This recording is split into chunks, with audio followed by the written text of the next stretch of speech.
ठीक है, अब ये क्वेश्चन देखो, ये 22 क्वेश्चन है। इसमें बोला क्वेश्चन के अंदर 1 और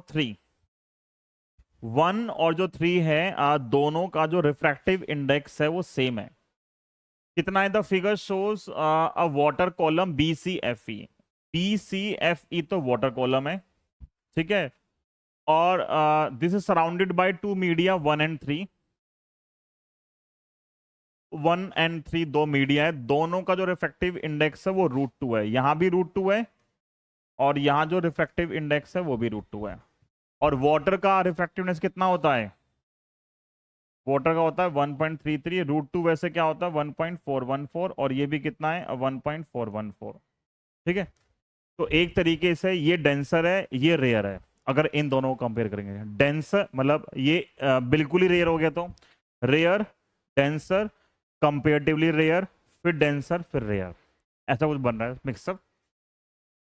और लाइट यहां पे 30 डिग्री पे आई, और बोला जब लाइट यहां से बाहर निकलेगी तो उसको ट्रेस करना है कि लाइट पहले यहां पे रिफ्लेक्शन होगा, फिर यहां होगा, फिर यहां होगा, उसको ट्रेस करना है। ठीक, और अगला पार्ट बताना है कि जब लाइट वहां से निकलेगी लास्ट फेज से, CG से, तो उसका एंगल ऑफ इमर्जेंस जो है वो कितना होगा। ठीक, इतना बड़ा क्वेश्चन है ये। पहले एक चीज सीखते हैं छोटी सी, ये हमने 10th क्लास में सीखी थी, हमने अभी 12th में नहीं सीखी है ये। यहाँ पे हमें ऐड करना चाहिए। तो देखो ये क्वेश्चन है, हम क्या सीख रहे हैं, एक ग्लास स्लैब में क्या होता है। अगर हम एक रेक्टेंगुलर ग्लास स्लैब लें और ये नॉर्मल है, और यहाँ पे एक एंगल पे लाइट आई, लाइट इस एंगल पे आई, ये रेयर था, ये डेंसर है, और ये रेयर हो गया। तो लाइट जब ऐसे आएगी तो ये लाइट का पाथ था एक्चुअल में। ठीक है, लाइट जब रेयर से डेंसर जाती है तो क्या होता है, टुवार्ड्स नॉर्मल बेंड होती है। यहां फिर नॉर्मल ड्रॉ किया। लाइट जब डेंसर से रेयर जाएगी तो क्या होगा, अगेन अवे, मतलब अवे फ्रॉम नॉर्मल जाएगी। लेकिन जब लाइट अवे फ्रॉम नॉर्मल जाती है तो ये रे इस इंसिडेंट रे के हमेशा पैरेलल आती है। तो मतलब रेक्टेंगुलर जो ग्लास स्लैब है वो कभी भी डेविएट नहीं कर पाती, जो प्रिज्म करता है। ये सिर्फ क्या करती है, रे को शिफ्ट कर देती है एक एंगल पे।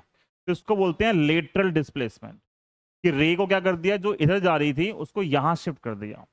तो इसका मतलब ये है कि प्रिज्म के मतलब ग्लास स्लैब के अंदर अगर ये एंगल आई है तो ये एंगल आई ही रहेगा, चेंज नहीं होता। तो एक ग्लास स्लैब में अगर बीच में एक मीडियम है, तो अगर इसका और इसका दोनों का रिफ्रैक्टिव इंडेक्स सेम है, तो जो एंगल यहां पे आएगा वही एंगल यहां पे आएगा।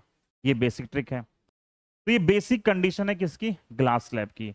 अगर मैं इस लॉजिक को यहां पे अप्लाई करूं डायरेक्टली, देखो इसका रिफ्रैक्टिव इंडेक्स और इसका रिफ्रैक्टिव इंडेक्स सेम है।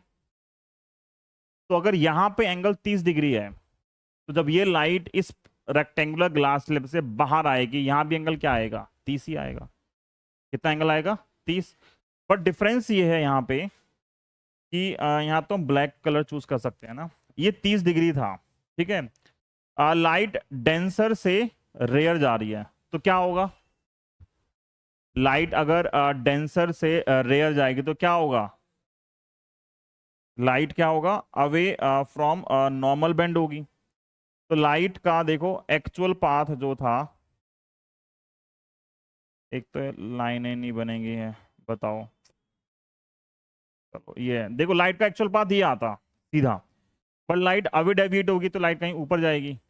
मान लो हमने यहां दिखा दिया, इधर जो है वो लाइट चली गई, लाइट जो है वो डेविएट हो गई। जब लाइट इधर डेविएट हो गई, इस पॉइंट पे फिर नॉर्मल ड्रॉ किया, इस पॉइंट पे फिर नॉर्मल ड्रॉ किया। अब अगर मैं ये देखूं, यहां पे देखो, आ, ये जो लाइन हमारे पास आई है, ये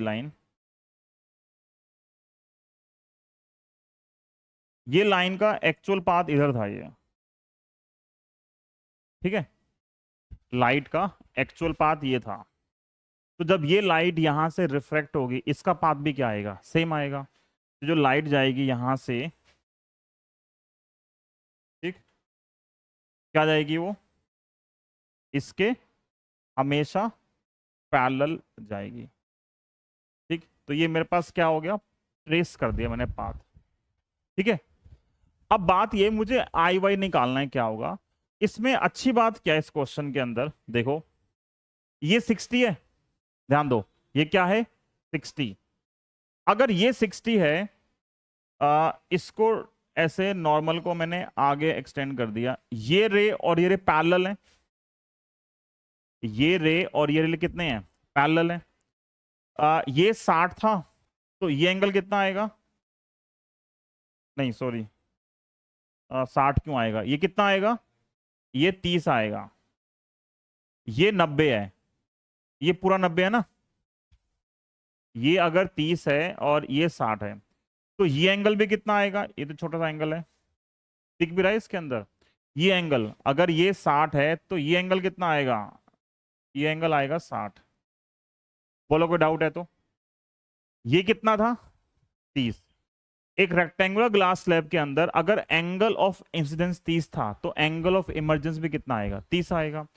तो ये 60 है और ये एंगल कितना है, बताओ ये एंगल कितना है, ये एंगल है 30 डिग्री। ठीक है ना, क्यों 30 है, क्योंकि ये 30 है तो ये भी 30 होगा, ये 30 है ये 60 है, मिलके कितने हो गए 90। तो ये एंगल भी कितना हो गया, 90 हो गया। अब अगर ये एंगल 90 है, इस रे पे, रे जो आई है ये 90 एंगल पे आई है, तो 90 पे आने का मतलब क्या है, 90 पे आने का मतलब है जो इंसिडेंस है वो कैसा है, नॉर्मल इंसिडेंस है। और नॉर्मल इंसिडेंस है तो आई और आर दोनों कितने होंगे, 0 होंगे। तो क्वेश्चन पूछ रहा है इमर्जेंस एंगल क्या होगा, तो कितना आएगा इमर्जेंस एंगल, 0 आएगा।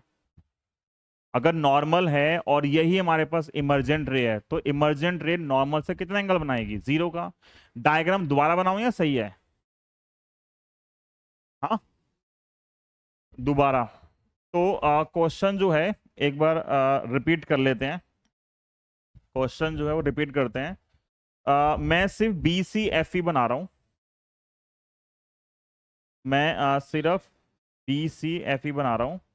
यहां पे ये नॉर्मल था, ये हमारे पास जो है लाइट आ रही है एक एंगल पे, ठीक है। ये एंगल क्वेश्चन में गिवन है 30 डिग्री। लाइट जो है यहां से बेंड होगी, लाइट बेंड हुई, ये नॉर्मल है। अगर लाइट का ये हमारे पास कुछ पाथ था, तो लाइट यहां से इधर जाएगी। ये तुमने क्या किया, पाथ ट्रेस किया है, ठीक है।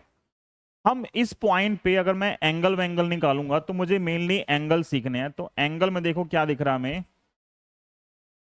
लाइट इस पॉइंट पे इंसिडेंट हुई और लाइट कुछ ऐसे जा रही है। तो हम क्या बोल रहे हैं कि ये जो नॉर्मल था, ये एंगल जो है वो 30 डिग्री है। इतना छोटा एंगल बन रहा है भाई, दिख भी नहीं रहा, दिख रहा है क्या प्रेम, ज्यादा छोटा बन गया ना। अब बड़ा कैसे बनाए एंगल, मतलब ये जो एंगल है इतना सा, ये एंगल 30 डिग्री है, अब दिख रहा है ठीक है। ये तो छोटा सा एंगल बनेगा, वो कितना बनेगा, 30 बनेगा। अब ये 30 है, इसको मैं अगर आगे ज्वाइन करूंगा, ये 60 था, तो ये एंगल भी क्या बनेगा, 60 बनेगा। ये 30 है ये 60 है, मिलके क्या बन गए 90। तो ये क्या बनेगा, ये बनेगा 80। बहुत बढ़िया, ठीक है। तो ये 90 है, तो वो भी कितना आएगा, 90 आएगा। 90 आने का मतलब है इस पॉइंट पे, इस पॉइंट पे जो रे है वो नॉर्मल इंसिडेंस के साथ आ रही है। अगर इंसिडेंस नॉर्मल है तो आई और आर दोनों क्या आएंगे, 0। तो इसका मतलब रे, इसको नाम दे दें, ये एस क्यू था, ये क्यू पॉइंट था, ये मान लेते हैं हम क्या, आर, और ये मान लेते हैं पी, आर पी। तो आर पी हम लिख सकते हैं यहां पे, R P is normal to C G. अगर आर पी नॉर्मल है तो इसका मतलब हमारे पास क्या आएगा, जो आई ई आएगा वो कितना आएगा, 0 डिग्री। एंगल ऑफ इमर्जेंस कितना आएगा, 0 डिग्री, ठीक है।